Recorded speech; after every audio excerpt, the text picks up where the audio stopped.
Let's talk about monogamy and why it's okay to think about other relationship dynamics today on the Prude's Guide to Intimacy. Intimacy. Yeah. What's up, people? Welcome back. Do it through a text message. You can do it through an email. What is consent even?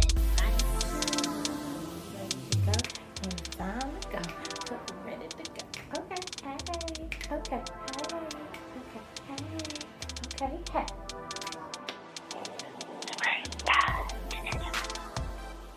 Welcome back to the Prude's Guide to Intimacy. For those of you who don't know me, my name is Amanda. Be sure to subscribe to my channel and sign up for notifications so whenever I post new videos, you're always ready to go.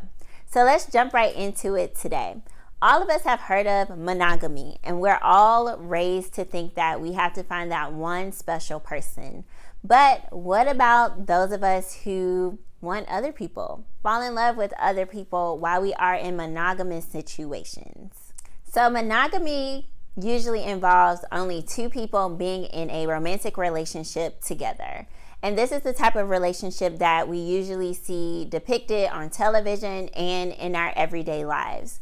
But the thing is, when people usually talk to us about them being in open relationships, we usually criticize that and we equate that to people being greedy or being cheaters. But that's not the case.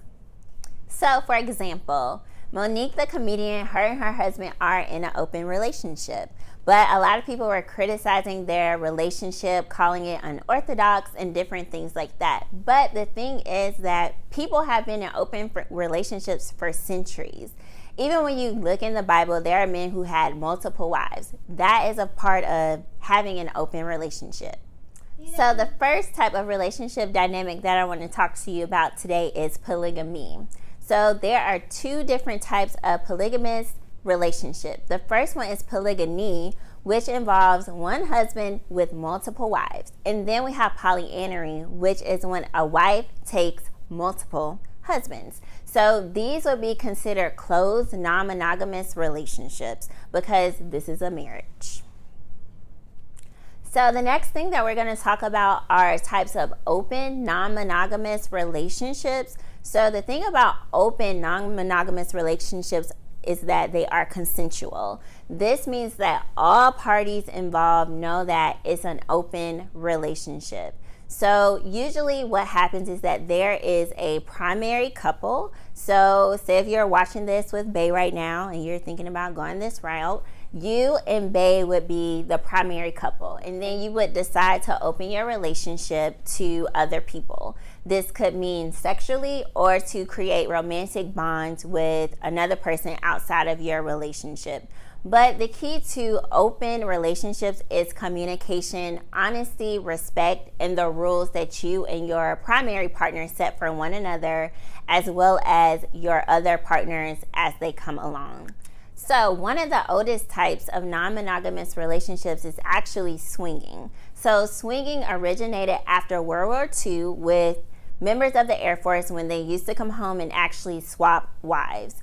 So swinging involves two couples who are usually married just swapping their partners for the night. So a lot of people actually what they do is have key parties. And what happens is the couples, they come, they place their keys in the hat, and they actually just pick a key. And whoever's key you get, that's whose house you go to.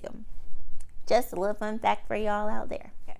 So another type of open relationship dynamic is called polyamory. So an example that I could give you all from pop culture would be on the last season of Insecure with Dre and his wife. They were what we would consider to be in an open relationship.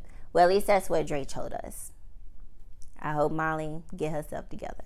But anyway, polyamory involves a couple, married or not, opening their relationship to another party or parties. This could be in a romantic way or it can be in a sexual way. But the thing is, both spouses or partners should agree that their relationship is going to be open. And even in some cases, the other partners actually know the primary spouse. It just depends on what works for you and your partner.